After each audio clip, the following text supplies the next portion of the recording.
Recording in progress.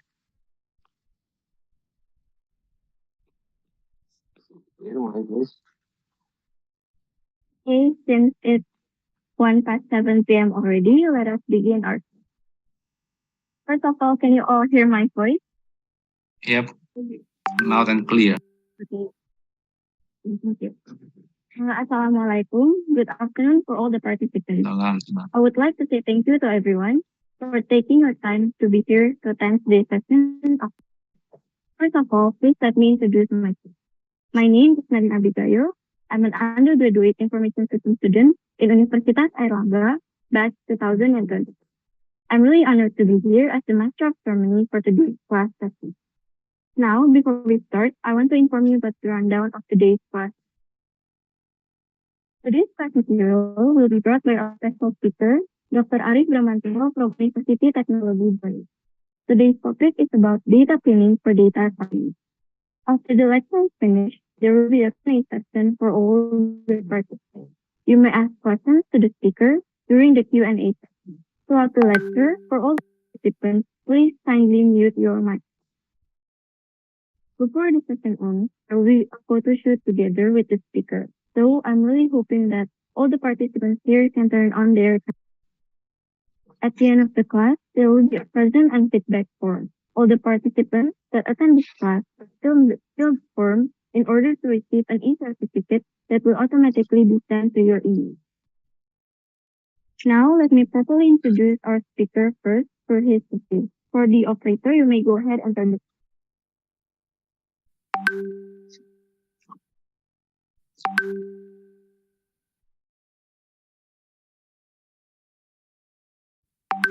Okay, so here is Dr. Arif Bramantoro CC.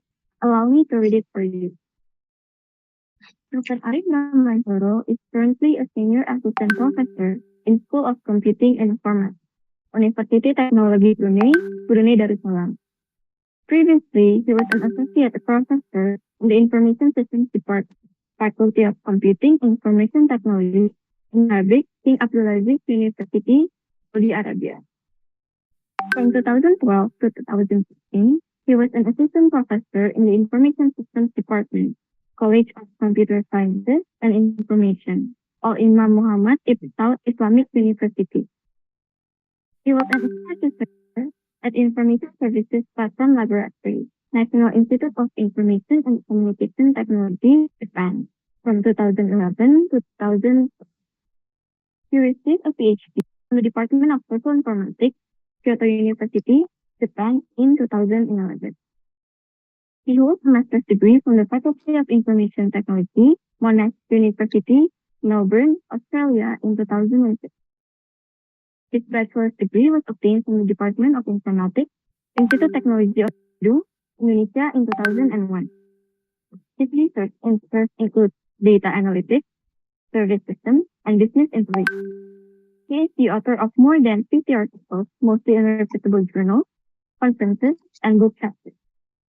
He was a recipient of various research grants, such as Seed for New Academic Staff and Research Center, grants from University Technology Brunei, National Challenges Project, Deanship Scientific Research and General Programs, grants from King Abdulaziz University, and Global Center of Excellence grant from Kyoto University.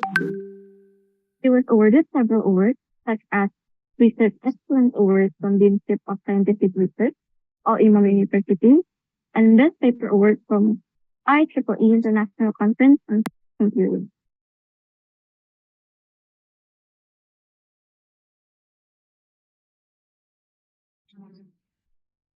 Now let us begin our class. Firstly, I want to make sure our speaker, Dr. Arif Bramantoro, can you... Okay. Are you ready, sir? Yep. Okay, good. The time and place are yours. Yep. Thank you, Nadine. Thank you for a nice introduction. Let me share my screen.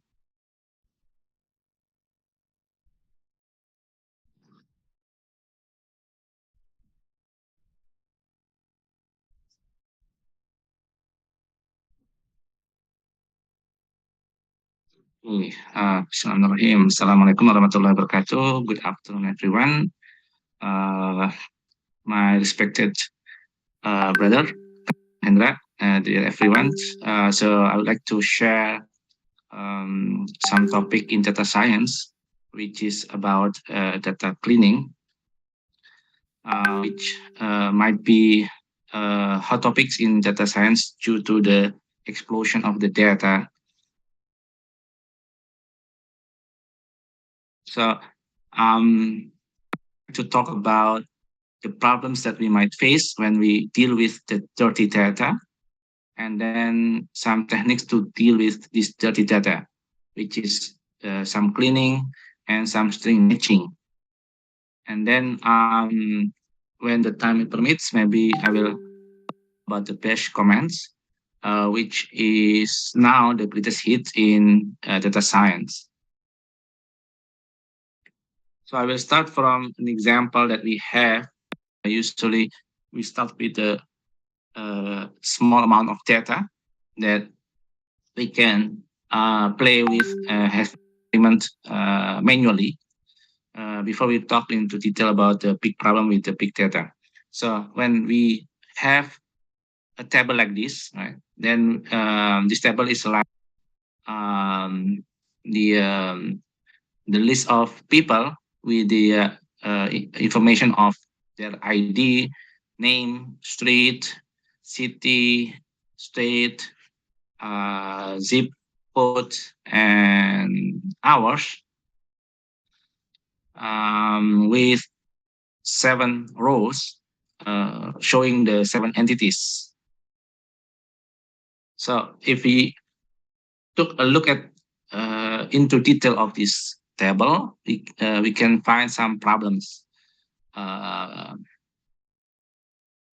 First is like the inconsistent representations. The state are usually represented with abbreviations, some with without the abbreviations. And then there might be some missing values. If you deal with database, usually the database system will give you the value of null, not like 0. It's different. Null is something that we cannot imagine. It's an abstract value. It's something that doesn't exist. Right? So in imaginary level, we don't have anything there. And then there might be some typos. If the data is small, maybe we don't have a lot of typos. But if you imagine there is a operator who enter the data every day from morning to afternoon, that is targeted to enter 100 millions of rows, then the typo is quite normal. It's human.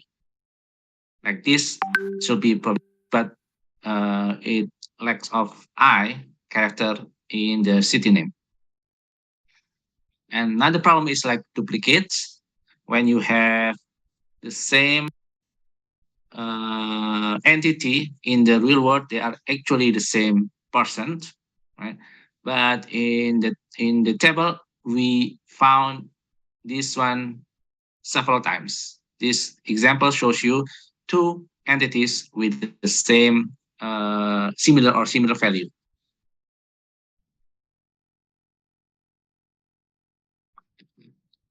And we have the possibility of duplications. We don't know it is duplicate or not, but if it is not, then you consider duplicate, and if it is duplicate, you consider not duplicate. Then it influences the analysis that we want to do after these steps. So regarding to the dirty data that where they are coming from, we can see that the data might be already dirty on their own. When we get the data, it's already dirty, right? there's nothing we can do about it. We just have to deal with. We have to accept the data and we have to deal it. We cannot request new data, right? That we have is the one that we have to do the analysis. Another possibility is that the dataset might be clean, but when you combine with other data, then there might be an error there. For example, if you combine one table with another table, right, or you migrate one database from one system to another system, then we have to combine several tables. Then there is a possibility that there will be duplicates, and also some naming conventions might be different when we have a different operators, different system to enter the data in the database. And also the data don't age well. It means they are not adapting to the inflations. They are not adapting the new restrictions, like the one that we face. Maybe Kang Hendra and I facing the problem of Y2K when in 2000, year of 2000, the data usually start with 2 digits. So it might be a problem when changing from 1999 to 2000, because from 1999 it goes back to 1900. It might be also a combination of one of these three, making data more and more dirty. Another possibility with the dirty data is that when we parse the input data, then, for example, we might have separator issues, whether it has some spaces, it has a dash, it has slash or backslash. So those kind of separators usually the one that delivering dirty data.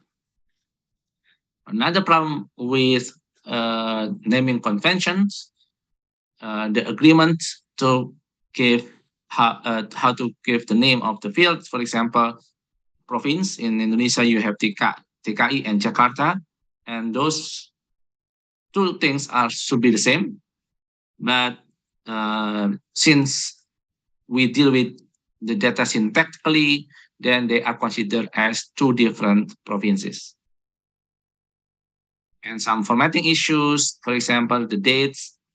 Are you using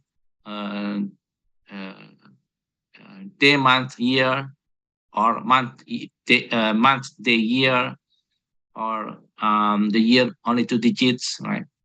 Or even the day using 1 digit or 2 digits. So those kind of formats can give dirty data, although it's not wrong, but because it has different formats, it makes it as a dirty. And as I mentioned previously, we have missing values that because they are not required fields, then when you insert using the SQL, then it becomes a missing values because it's not required. Then the database system will convert it into null. And by the interpretation of the operator, they might input the value as 0, which might be not appropriate for some fields, because if they are not numerical, then 0 doesn't make any sense. And some representation might be different. For example, are you using numerical values or using by words? And the fields might be too long that you get it truncated, especially the one that you use some interface, like in the website. Then the data usually not appropriate too. They have a compatibility issues how to enter data in the website. Right? The text box has a limitation of the number of values, or the input box also have a different numbers as the one that we have in database. And we might deal with some primary key violations due to the duplication of the data, that, especially when you merge two different database, right, two different tables, but because the primary key usually generated automatically, because they are coming from two different systems, then the value most likely will be the same. And then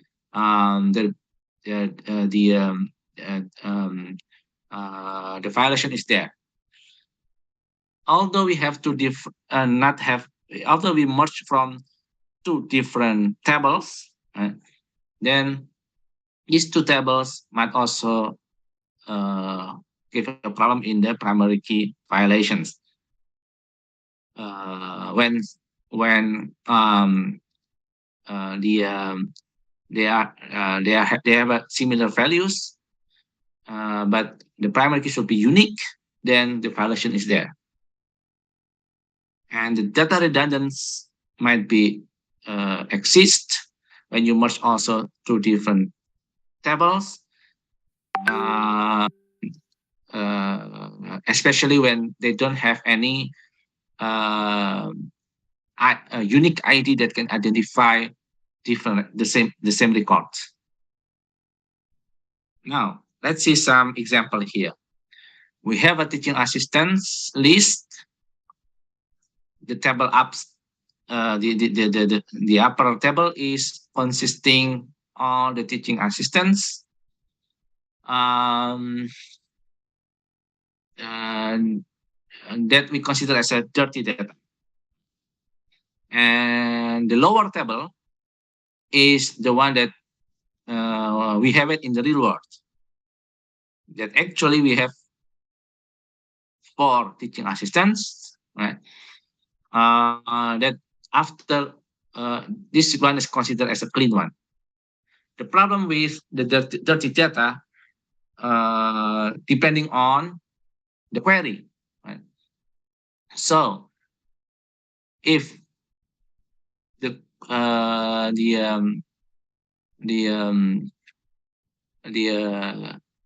if we have a dirty data, then it might give you 3 possibilities, right? First, the result of the query will be too much, which is excessive data. Second, the data is not enough, insufficient data. Third, there is no effect to the query, whether we use the dirty data or the clean data. For example, we have the query to calculate how many teaching assistants are there. So you can use a simple SQL, select count star from TAS. The result can be A, B, or C. Can be one of them. So I would like you to answer what is the answer, A, B, or C. You can answer it in the Zoom chat. Please send your answer. I will wait for 5 minutes to see your answer, A, B, or C. Just type A, B, or C.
Only one answer.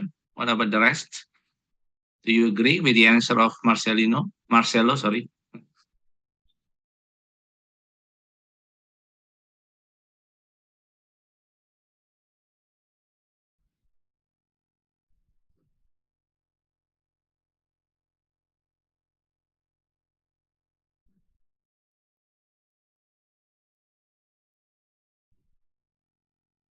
Okay, let's consider all of you agree with Marcelo. Then let's see what is the answer. Is it B or not? The answer is A, not B. It's because we have duplicates here, right? So there is a double counting because it's only 7 rows. You can calculate easily. Select count star from TS, right? It returns 7, right? It retrieves 7 rows. But the actual data, we only have 4.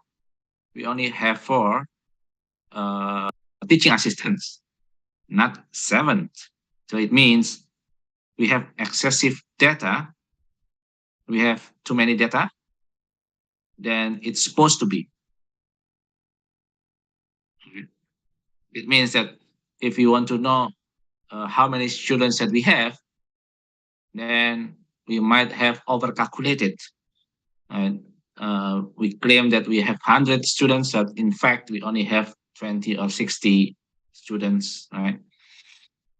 Because of the dirty data, right? Okay, we have another query. How many TAs have worked 0 hours? So what is the effect when we run this SQL select count star from TS where hours equal to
Yeah.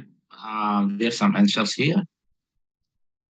Why is it wrong? Oh, we have B from Marcelo and C from Mirta. Let's see the answer of this query. The answer is P. So Marcelo is correct. If you are here in Brunei, I will give you nasi katok. This usually we have a food named nasi katok in Brunei. But if because you are not in Brunei, maybe Dr. Hendra will give you some rewards. Okay, insufficient data, right? That's because when you have this query, the nulls value are not included because in the where clause we use hours equal to zero, not null. So as I mentioned earlier, null is not the same as zero. Although in bahasa Indonesia it's the same, right? But it's in English and in computing, it's completely different. In French, we call it a nil. Uh, Null is like nil, so it's not the same as zero. So if you run this query, then the result will be less than it's supposed to be, right? You only retrieve you retrieve no teaching assistants who work 0 hours. It means they are not detected. They don't work. They didn't work well, but they are still okay. Right? For example, if the students never join the courses, right?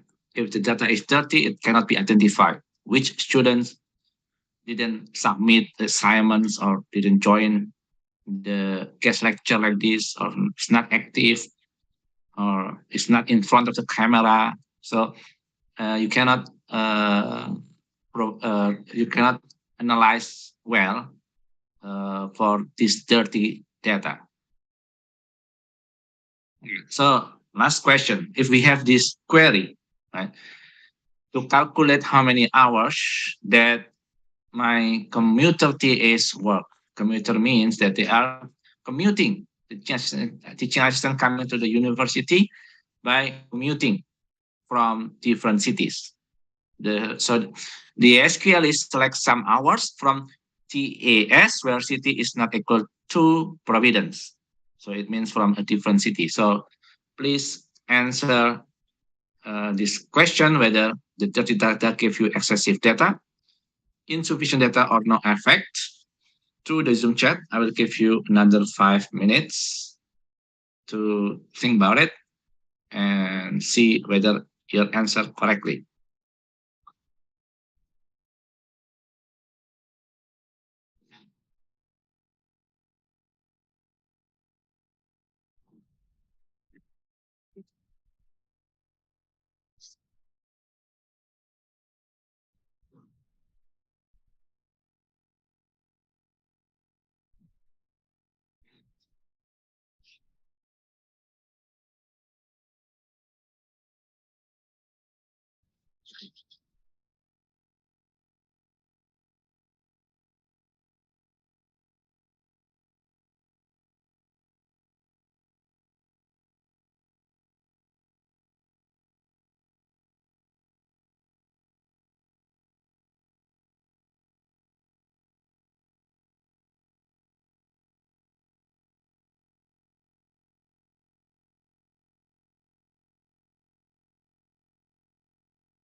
Only one answer. What about the others? Is there any other answers from you guys? A, B, or C? We have only one answer from Saida Mutia. Oh, now Rizal already answered also.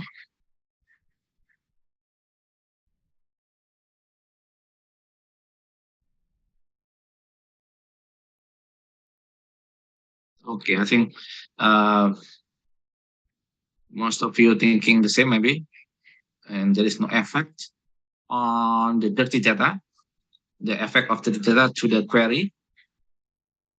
So let's see the answer.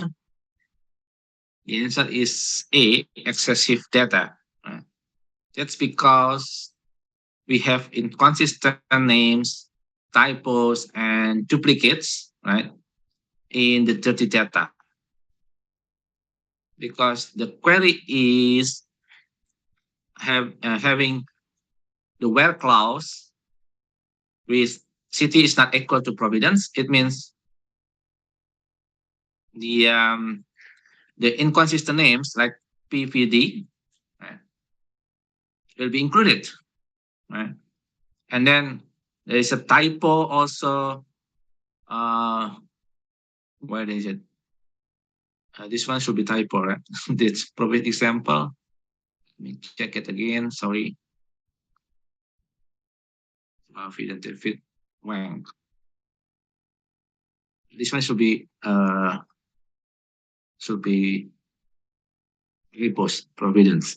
Will be included, right? Although they are living in the same city, which is Providence, but because they have inconsistent names, typos, and also we have duplication. Right? If you see that the row number 1 and number 6, they are actually referring to the same person. So it means we are considering the same guy from out of the city. So we have too many excessive data here, right? And especially if you want to pay for transportation allowance, right? Then you have to pay more with the dirty data. Right? It will be much costly if you have a huge data for one universities. Give you some costly disadvantage of the dirty data. So what should be done with this dirty data? So my suggestion is that first you need to look at the data. Whatever data that you have, you need to look. Right? Don't believe as it is. You have to look. You have to open it. Right? Once you look the data, then you have to check some set defaults or sensible defaults. The default value of some columns, whether it is makes sense or not. And then you might do some outliers removal. Outliers is the one that is not following the patterns, right? For example, the age of students in Universitas Airlangga, the students has the students is 55 years old for the undergraduate degree. I don't know whether we have it or not, but mostly we don't have it in Indonesia, right? So that might be an outlier. Right? It might be 25 or 20, but not more than 50, for example. So it might be an outlier that you have to remove. Then another suggestion is you have to look your data. You need to look at the data again. Maybe some machine learning can help you, especially when you deal with big data. the explosion of informations in your database that you cannot do it manually. So you train your machine learning to learn some of the patterns that you consider as a dirty data. Once it is found, it has an enough accuracy, you do the cleaning based on the result of your machine learning model. Then you need to look at the data again. When you have some issue on your query, like the one that we see in the previous quiz, you get the result, although it's not error, it's valid query, but don't take the answer as a holy book. Instead, wait a minute, look at your data. Right? Look again, you compare the result of the query and your data, whether it is makes sense or not. Sometimes you have to deal with a small number of data, like the one that we have in the previous slide. Then you run your query, right? Because once you have the query, you don't know what is inside of the query. You just receive the result of the query. How they're running, it's based on the database engine. So why do we have to look at your data? And when we have to look at your the data, so for example, we have a query of select city, count star as population from people, group by zip code, order by by populations. So once we have this table containing, we don't have the table. We have the result, right? We have the result of the table, the result of the query, sorry, for each of the city, and then the number of population for each of the city. Then we can see which city gave you the highest number of population. Here you can see that Schenectady city has more population than New York City. Once you look at the data, the result, then there should be some question mark here. How come the city with less number of area and population, they have more tweets, right? They have more tweets than New York City, which is the biggest one, right? How come the population is more than New York City? If you see in the map, Schenectady is actually the suburb of New York State. That this suburb should have less. So either the problem is on the zip code of the Schenectady city or New York City. If Schenectady city has the zip code of 12345, and New York City have a 1001, then there might be some wrong number of the zip code entered by the operator, because we are grouping by zip code, not the name of the city. The name of the city is the city, but zip code is different.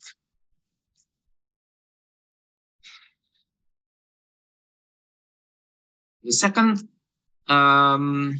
action that we can do with the data is that we can set a default value for some columns. Some features can be set its default value. Or you can also remove some outliers. For example, when you have this kind of result in the table, calculating the number of hours, in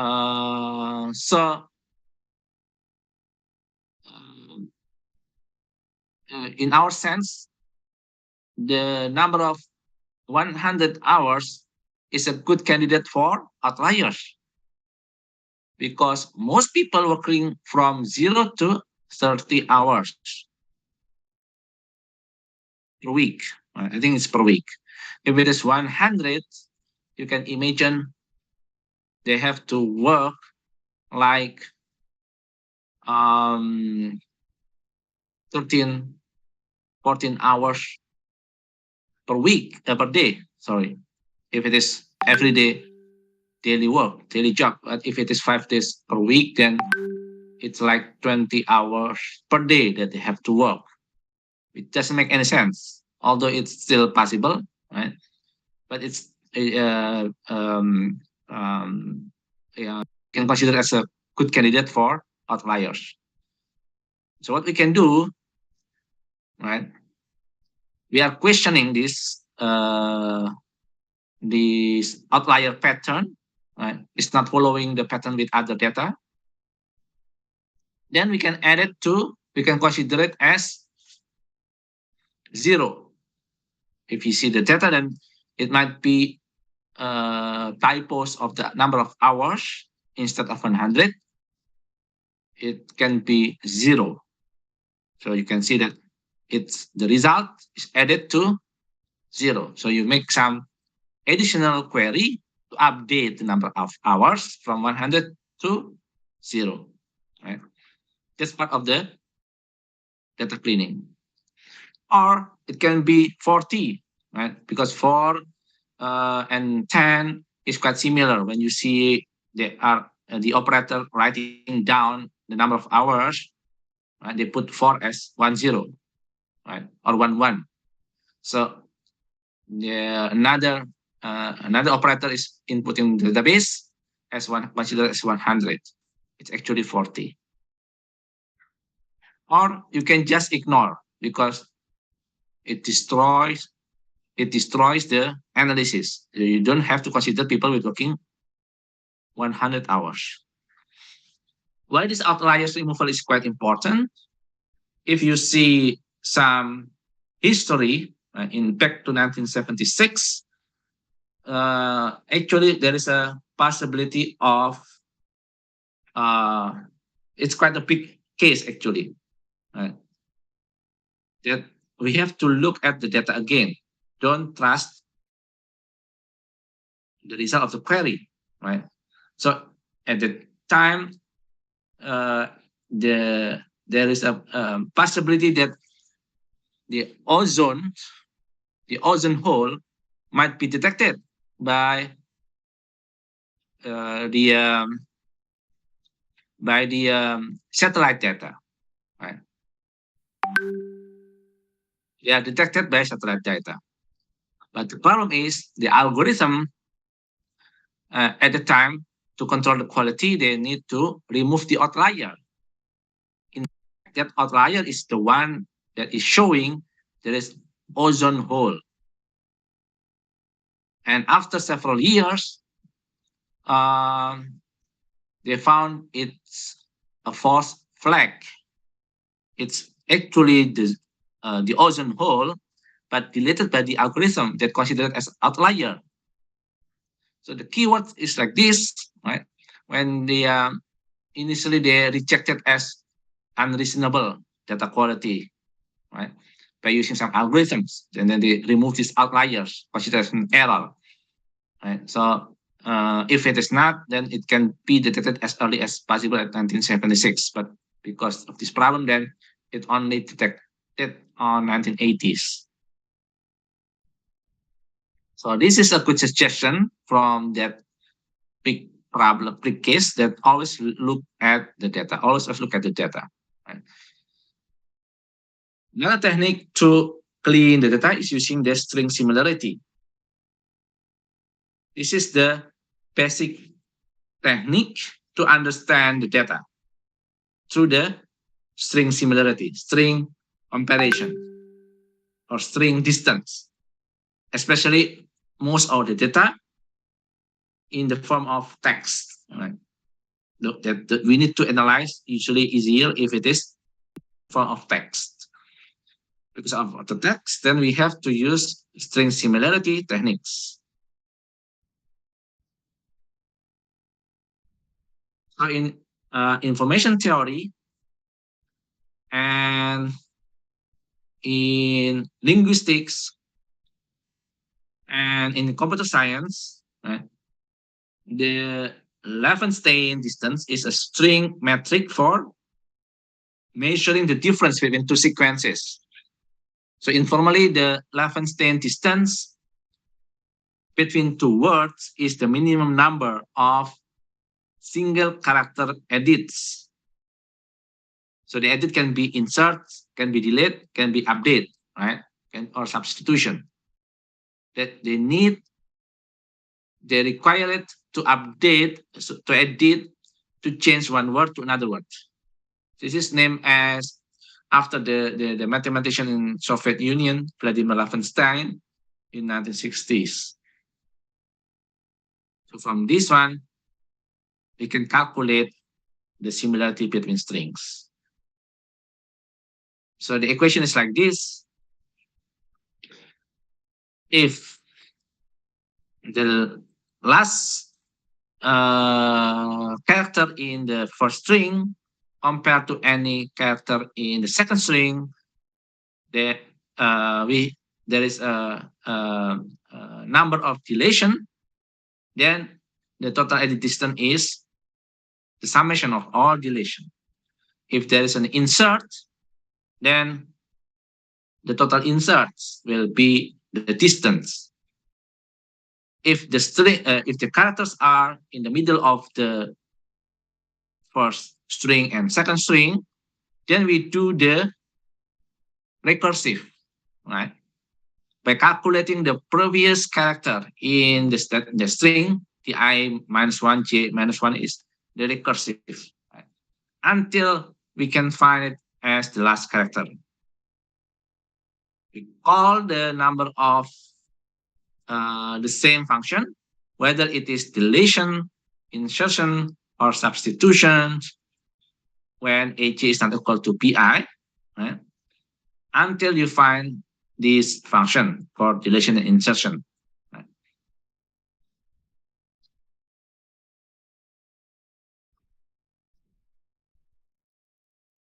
For example, right, it's easier to calculate from the example. Don't worry about the mathematical equations. We have the first string 115th Waterman Street, Providence, Rhode Island, and 110th Waterman Street, Providence, Rhode Island. You can see that the edit distance or Levenshtein distance is 1. Why? Just because you only substitute the third character of the first string with the third character of the second string, right? The total number of edits is 1. Only the third character to make the string the same.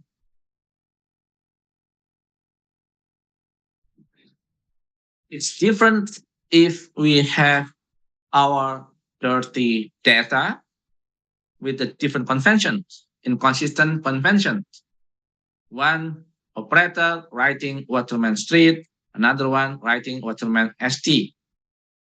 So it means these two strings have a different form because you have to delete 5 characters to make these two strings similar, right?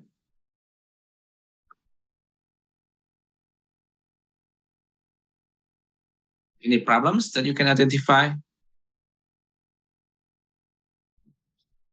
It will be a problem, right? If this is exactly the same, it should be 0, right? Conceptually, they are the same, and syntactically, they are the same. So the result is true, 0.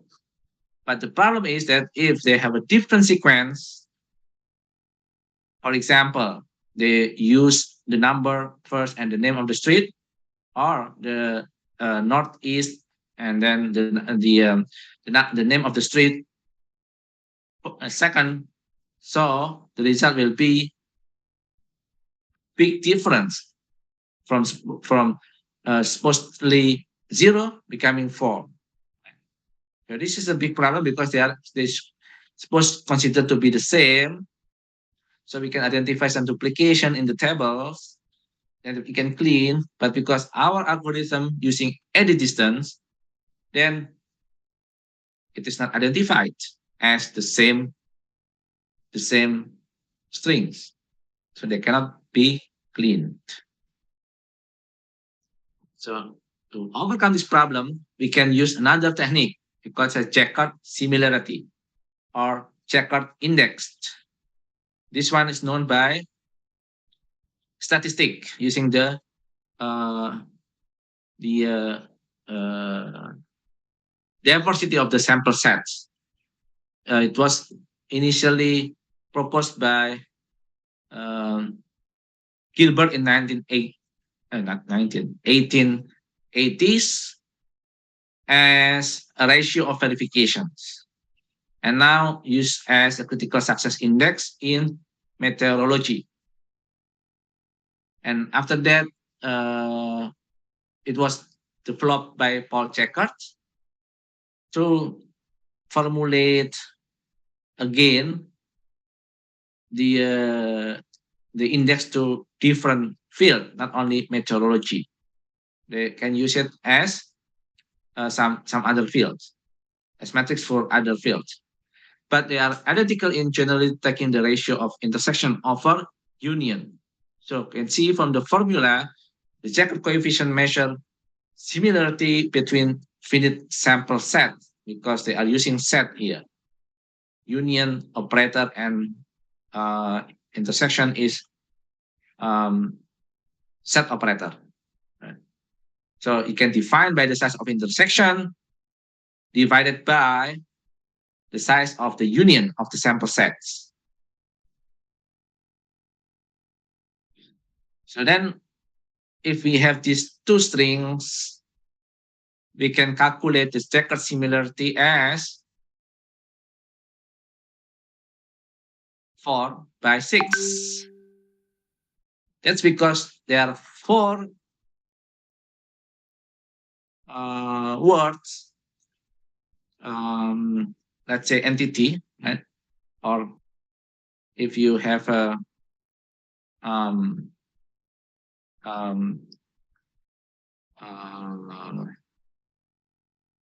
morphological analyzer, then you can extract by using the space separator. So you can get here for the first string you have 4 intersection, which is the same words from these two strings, right? Out of 6, you have 148, 148 and th. So it means 4 out of 6. The total, the union of these 5 words and these 5 words is 6, right? Because the first word is different from the second. Then in union, it will be total 6. So the checkered similarity is 0.67. Right? The more number of checkered means the more similar. One is 100% the same. So it will be useful when you have a different sequence, the same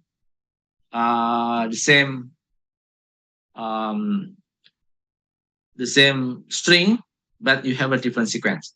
The checkered similarity will be 1 because all of the words are intersection divided by the union, so it will be retrieving 1, right?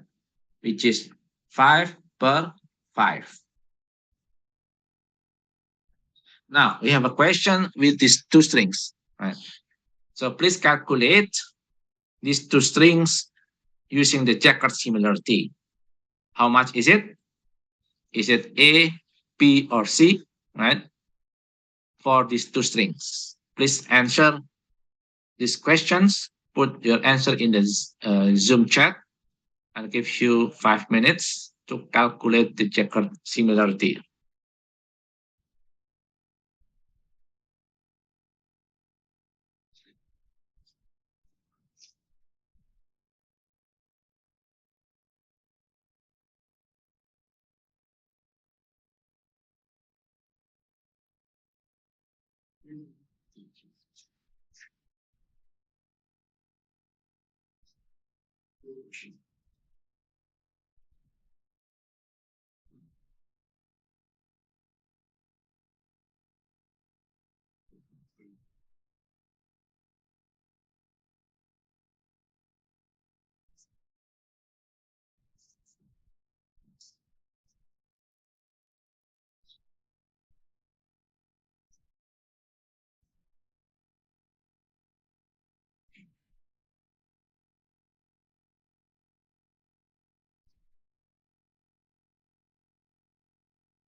Right, we have plenty of answers right now. Yeah, especially from Saida, Muntia, answering 3 times. The rest, you can see mostly answering C, and 2 answers are B. Right? So let's see the right answer. Yeah, the majority is right. C is the answer, right? Because the number of intersections of these two strings are 4, which is iPad, 16 gigabytes, Wi-Fi, and white. Uh, Out of 7 union sets, there are 4 intersection plus 3 different additional words to second and generation. Okay, good job.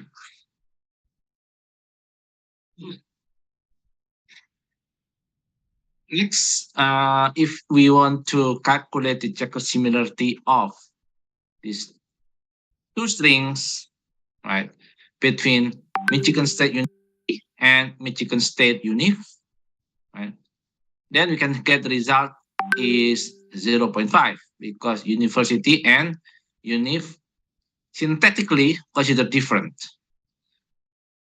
The same result of checker similarity when we compare Michigan University and Ohio State University, right? Which is also 0.5 because Michigan and Ohio also different. The same 0.5, but it's not making any sense, right?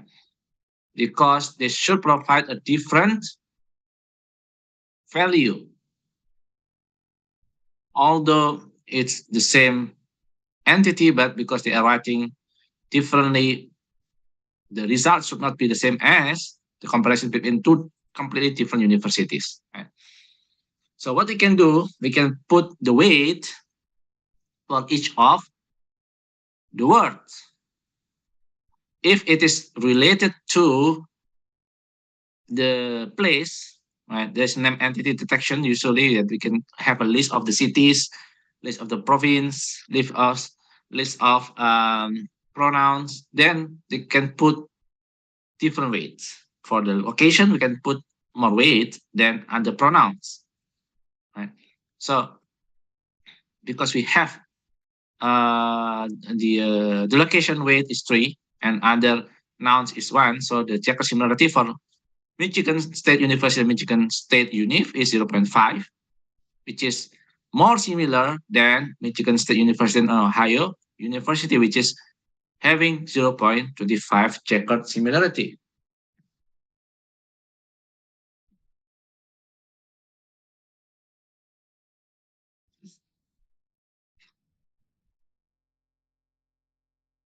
And if we have Michigan State University and University of Michigan, because sometimes because it's two different universities, then the result both are 0.5. So um, the it's like in Surabaya, you have University Surabaya and University Negeri Surabaya, Universitas Negeri Surabaya. Yeah. So these two universities will be different, but because we have the same name of Michigan, right? The same Surabaya, but one is state, one is not state. But because you have University of Surabaya, then the result is 0.5, which is considered this similarity with Michigan State Univ and Michigan University. Although you give a different weight already, 3 for location, 1 for other nouns. But the result needs an improvement. So what we can do, we can have another technique we call as Gaussian similarity. This Gaussian similarity will calculate two different concepts based on its features. For example, Gold Old Party and Republicans both are the same. How we can know the same? By calculating the Gaussian similarity of its features based on the number of senators located in Washington, announced, and the party, the primary, the chairman. All of these values can be calculated using the Gaussian similarity.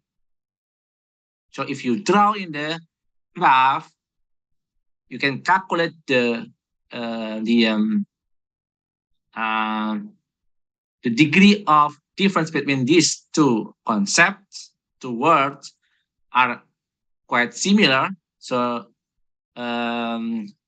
the Gaussian similarity uh, uh, give you the result of almost the same, because the the value is high using cosinus function. Right. Now, uh, for the university, if we have two words, Airlangga and University Airlangga, so which technique that you want to use to give more score in the similarity? Because this, especially the young generation, they tend to call Airlangga without any unif. Right? So, what is your answer? Are you going to use checker similarity A or quotient similarity B? Please answer in the Zoom chat. I give you 5 minutes to answer A or B. Very easy. Just choose one of them.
We have 4 answers already, hopefully represented all of you. Uh, three, Saida, Marcelo, and Rizal answering A. Oh, we have one more, Rafli and Fahrezi, Ali answering B.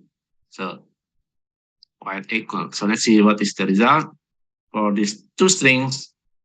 Which one is better to provide more accurate results of similarity? The answer is A. That give you a better score of similarity using the checkered similarity, because the result is uh, 2, 1 per 3, 1 per 2, sorry, 50%, 0.5. If it is cosine, then Airlangga is not considered as university. People will think it's the name of the kingdom, sorry, the king in Majapahit, right? Forgot, maybe in Majapahit, forgot, sorry.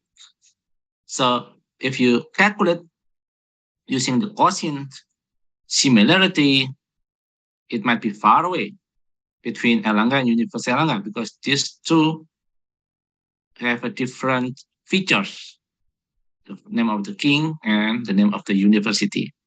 But for checkered, it gives you 50% similar, right? Now, um, another strings, Jakarta and DKI, right? So which one that you think will give you more accurate score in similarity for Jakarta and DKI? Is it checkered or cosine? So please type your answer in the Zoom chat. I'll give you 5 more minutes to just guess which is correct, A or B. Which one is correct, A or B?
Right. We have 5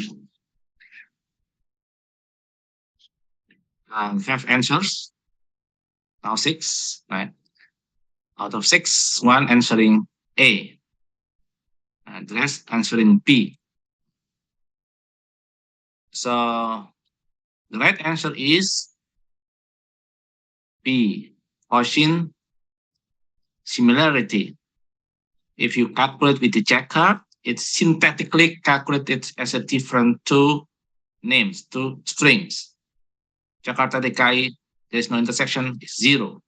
0 means completely different. But with the Gaussian, you can say that most of the features referring to the same object.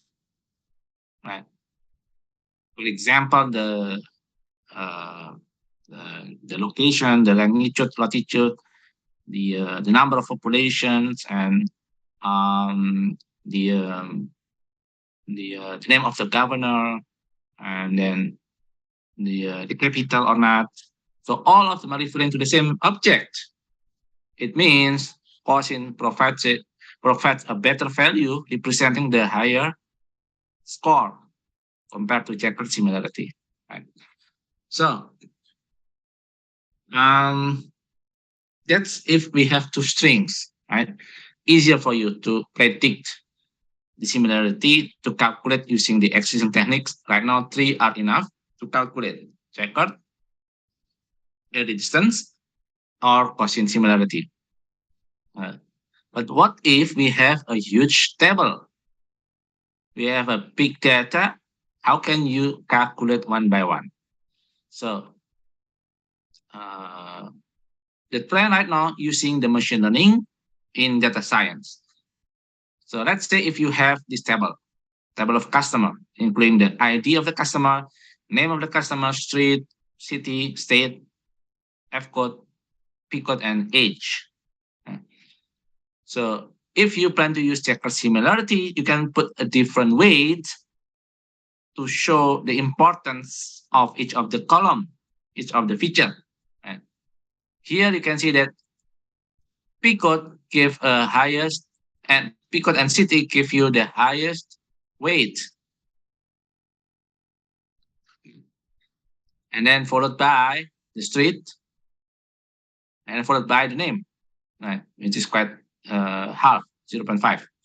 The rest giving 0. Right? So once you have weight for each of the feature, you can using the hash key and then followed by to the street, make it as a factor of the similarity score. Name. Right. So each of the records will be calculated the checker similarity for each of the feature, and then multiplied with the weight. Will be classified binarily whether they are same or not the same, match or not match, right? Because the less number of classes, the better for the machine learning. If we have 2 classes, better than if you provide 3 classes. For example, match, non-match, and half match, for example. Right? So, and it's not some making any sense if you have half match. So if we train the machine, then we can predict for any strings in the table whether they are match or not match. Right? For example, for these 2 features, right, it gave it the result match, and these two records give it the result non-match. And then this one labeled as match, this one labeled non-match. Right? We give it to the machine learning to learn, right, by plotting the checkered similarity of each of the features in 2 dimensions. Let's take 2 features, name and street, right? And then you plot the result of the classification, whether it is non-match, which is minus here, and match, which is plus, right? So for each pair of the street and the name, you can plot it in 2 dimension plate like this. then you use the regression linear to separate these two classes. Although you can see that near to the line, it's not exactly two different classes, right? And also inside, there are some small number of classes which is wrongly classified. But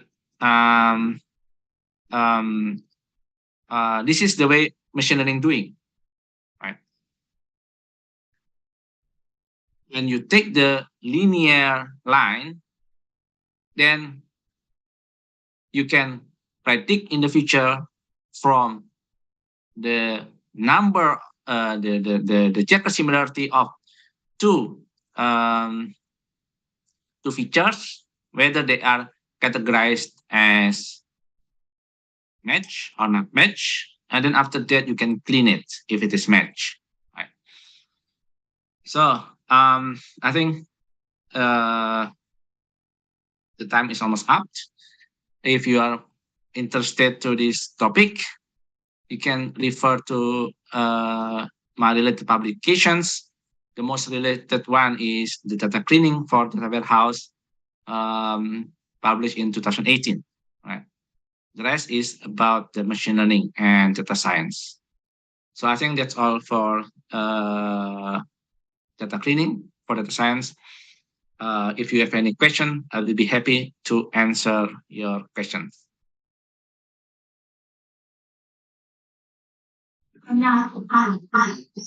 Thank you so much for the lecture, Dr. Arif. Personally, I learned a lot about data cleaning. I guess it's completely normal for us humans to make some errors in inputting data, so we should immediately learn the difference between clean data and dirty data. Now let's move on to the Q&A session. For all the participants, it's your chance to ask questions to the speaker. You can send the questions in the chat box below, or you can ask them directly by turning on your microphone, and don't forget to use the raise hand feature.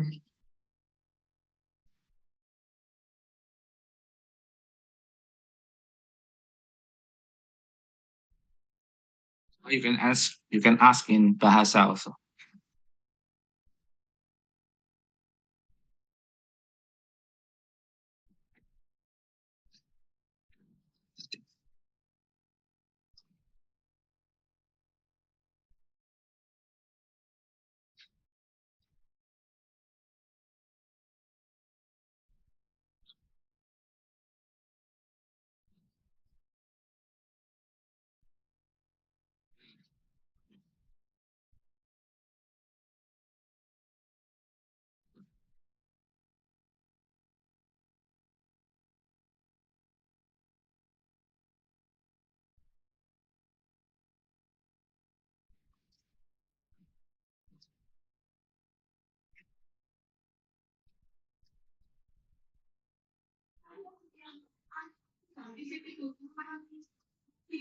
Silakan kalau ada yang bertanya menggunakan bahasa Indonesia.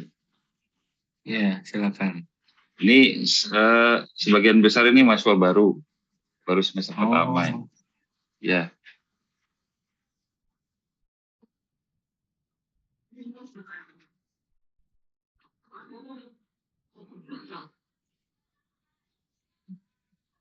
Silakan Mas, aku yakin mungkin ada yang mau tanya. Ada yang mau ditanyakan. Boleh. Nanti Anda yang 2022 akan belajar ini semester depan ya. Itu sains ya. Ya, sistem informasi pun belajar. Ya. Di semester 3 sepertinya. Baik, ini apakah yang dimaksud dengan best commons ya in data scientist, best commons, mungkin bisa dijelaskan. Best commons, best practice maksudnya. Ya. Best practice-nya di data science ya. Topik ini sebetulnya lagi hot topic di data science. Data cleaning yang kalau sebelumnya di data mining itu nggak begitu banyak dikerjakan sama akademi sama industri. Tapi dengan adanya data science, sekarang fokusnya lebih banyak ke data preprocessing sama data cleaning. Karena hasil dari analisisnya nanti akan sangat berbeda ketika datanya tadi yang kita lihat datanya kotor gitu kan. Dan adanya big data itu jadi fokus tersendiri untuk data cleaning. Sehingga sebelumnya ketika di data mining itu suka lompat langsung ke data analisis, di data science nggak bisa seperti itu. Dia banyak skill tambahan, best practice tambahan yang dipakai. Seperti ini belum misal satunya yang ada di data cleaning ini dengan menggunakan SQL. Ada lagi dengan menggunakan base comment, ya. Karena kita waktunya mungkin kurang. Kalau ada base comments itu sangat cepat dalam membersihkan data, dalam mengidentifikasi pola pattern di data kita sebelum kita lakukan analisa dengan menggunakan machine learning atau statistik. Tapi data scientist punya skill di base comment ini untuk mengolah file.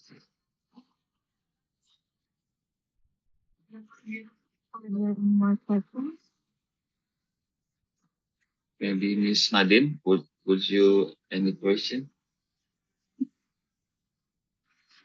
Any questions not related topics, or it's okay? I hope I can answer. If not, then we can meet again in the future to discuss more details. For Christian Marcelo, you may go ahead. Oke, terima kasih atas waktu dan kesempatannya. Selamat siang Pak Arif, saya ingin bertanya terkait membangun sebuah big data yang bagus, tapi saya sendiri kurang suka tentang data itu sendiri. Mungkin Pak Arif ada sebuah saran untuk membangun data yang bagus itu sendiri gimana?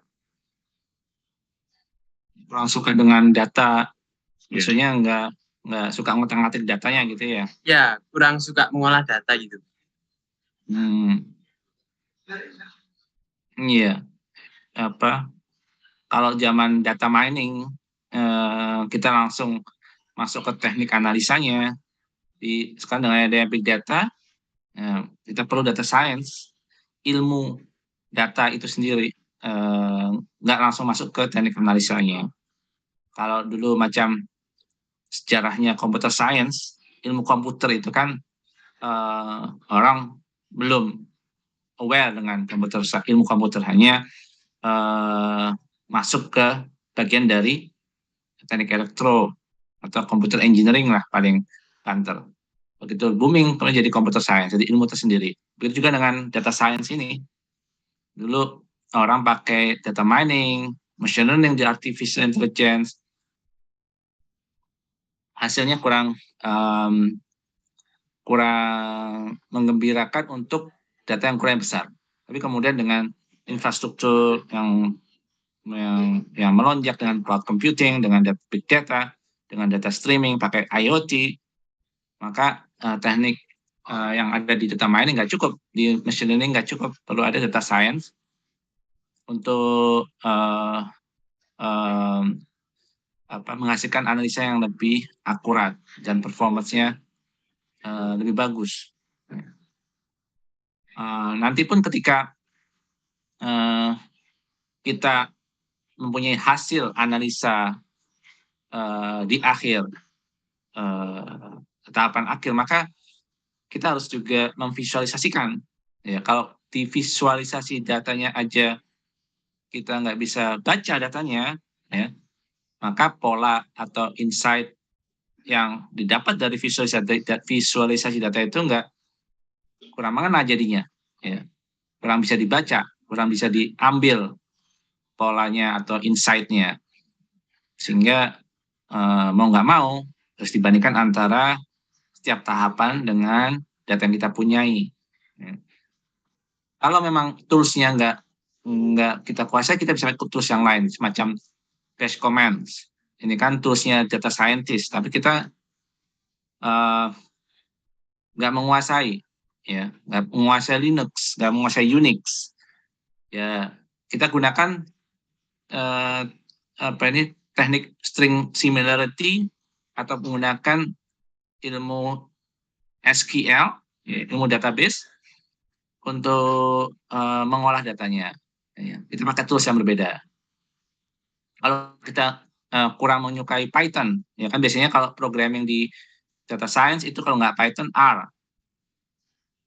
Bahasa programnya itu yang paling cocok karena dia sangat fleksibel dengan karakter data. Tapi kita nggak mau, ya. Tinggal pakai tools aja yang nggak ada programming macam Power BI. Di situ kita bisa main hampir seluasnya Python dan R, tapi hasilnya cukup bisa memberikan insight-insight yang baru, ya, memberikan pola-pola yang bisa lebih bermakna dari hasil analisanya. Jadi itu menurut saya pakai tools yang kita cocok di mana, sehingga nantinya kita bisa menghasilkan pemahaman data dari awal sampai akhir. Data understanding itu nggak dari di awal stage, di tahap awal, tapi juga sampai akhir itu ada konsep data understanding di situ, pemahaman data. Yang ini teori seperti itu ya, dan sangat bermanfaat ketika tadi contohnya ketika mendeteksi lubang ozon, ya, itu masalah besar ketika kita nggak paham data. Itu mungkin Mas Marcelo, menurut saya ya mungkin bisa bermanfaat. Terima kasih Pak Ari. Ya, sama-sama. Well, it seems like Paku wants to ask one last question. You can go ahead. Baik, terima kasih. Sebelumnya izin saya belum bisa on kamera. Saya mau tanya Pak, bagaimana cara pengaplikasian Similarity yang mudah gitu? Mungkin sekian, terima kasih. Ya, terima kasih Mas Hakul. Yakin di Quotient Similarity tadi memang nggak ada contoh yang ini ya, contoh cara menghitung dari realnya, ya. Kalau dilihat tabelnya, ya, dua string ini bisa dihitung quotient similarity berdasarkan fitur-fitur yang dia punyai, ya. Kalau dua dimensi kita ambil dua pasangannya. Contohnya Senator sama Washington, kita ambil Senator sebagai sumbu Y sama Washington sumbu X. Nilainya kan bisa dilihat sudutnya berapa, ya. Semakin dekat sudutnya, semakin besar nilai kosinnya, ya kan. Kalau sinus kan kebalikan. Kalau kosin semakin kecil sudutnya semakin besar, 100% sama. Ya, kalau nilai fiturnya semakin mirip, ya. Contohnya di sini, ya, antara feature announce sama party, ya. Announce dari GOP 502, announce dari Republican 521, ya. GOP ini Gold Old Party yang namanya dulu pakai buat Republican. Di sini kita plot GOP-nya yang nilai GOP-nya adalah 502 sama 521. Ya, di sini 521, maka sudutnya bisa kelihatan, ya, antara kalau kita plot GOP-nya di sini Misalnya Republikan di sini 502 sama 521 sama partinya 700 sama 698 partinya sebagai sudut X. Maka kita bisa menghitung sudut tetanya. Ya. Dan di situ cosnya berapa. Ya.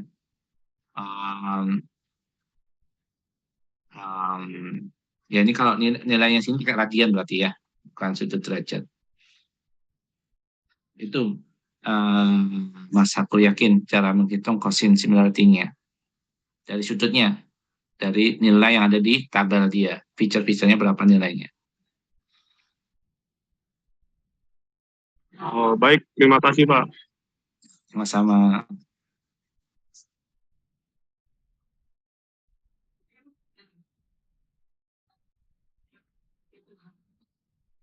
Okay, one last question from you, Aisha. I'm going to read it for you. Permisi Pak Arif, saya izin bertanya, bagaimana cara membersihkan data yang paling efektif? Apakah dengan dihapuskan data yang kosong tersebut, ataukah dengan dicari rata-rata dari sebuah data tersebut? Terima kasih. Ya, yang bagus ya. Kalau tadi kan langkah-langkah umumnya berhubungan dengan data yang kotor, ya. Apakah kita akan memparsing atau ya tadi ya, kita akan men-set nilai default ya, atau menghapus outlier, machine learning ya.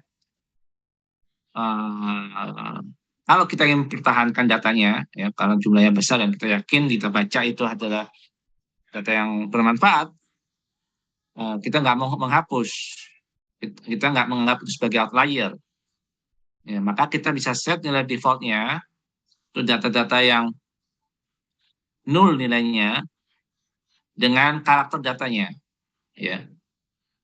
Memang yang paling banyak dipakai averaging, pakai rata-rataan dari satu kolom itu, rata-ratanya berapa kita masukkan di situ supaya hasil analisanya enggak terdeviasi terlalu jauh.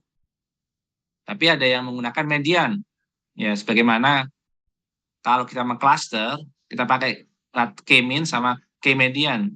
K-median juga cocok untuk nilai data yang terdistribusi secara seimbang. Ya. Ada yang tipe karakter data yang diberikan nilai minimum, ada yang dikasih nilai maksimum, ada yang lebih advance lagi dari teknik statistik, bukan hanya CI-nya tadi, bukan hanya indikator statistiknya rata, kemudian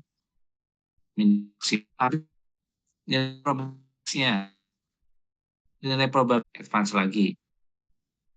Kemudian yang saat ini lebih banyak dipakai itu menggunakan gradient descent. Gradient descent itu machine learning yang akan menghitungnya. Kita mau ngotak-ngatik pakai persamaan matematika nggak mampu. Kita kasihkan ke machine learning untuk menghitung gradient descent, kemudian ketemu nilai yang paling representatif untuk data yang kosong tadi. Ya. Itu yang saya tahu. Mungkin ada teknik yang lain ya. Silakan kalau mau dielaborasi lebih lanjut. Kayaknya bagus nih, Mbak Aisyah.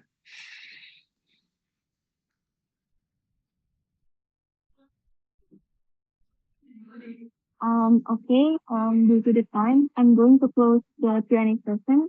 I'm truly sorry for the questions that are still left unanswered. Also, thank you so much, Dr. Arif, for answering our questions. My pleasure. Giving Dr. Arif Bramantoro an e-certificate as a symbol to say thank you for being here and for giving us really fascinating material.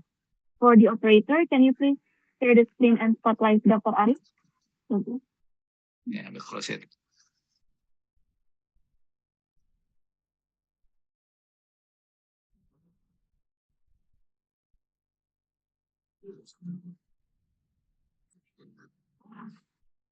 For the documentation team, you may go ahead and take a picture.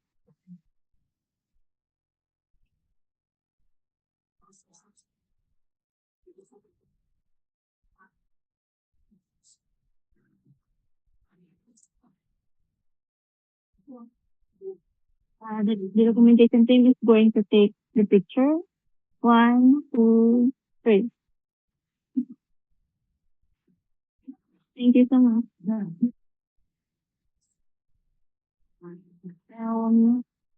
Now we are in the end of the class. Reminder, after the class, there will be a present and feedback form that will be provided by the committee, and all the participants must fill the form to get the e-certificate. Before that, we are going to do a documentation together first. For all participants, please turn on the camera if it's possible. For the on take.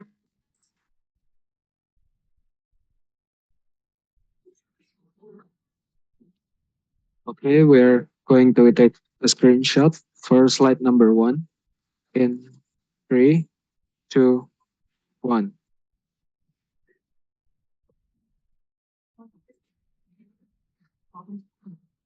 For slide number 2 in 3, 2, 1.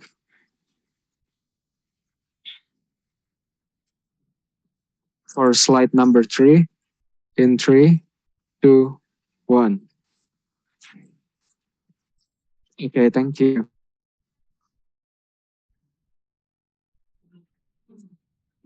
Okay, before we end this class, all the participants must fill the form that is provided by the committee in the chat box to get the e-certificate.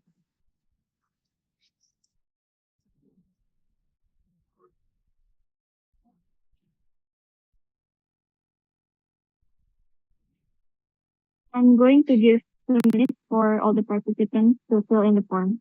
Thank you.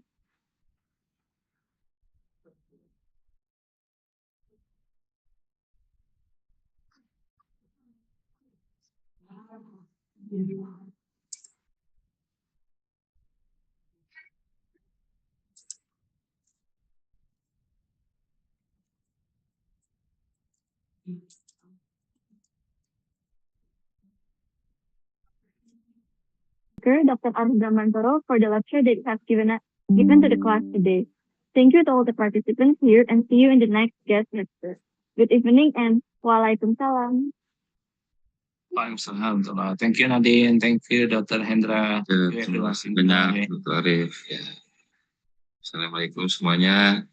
Sampai jumpa kembali. Oke, terima kasih ya semuanya. Terima kasih.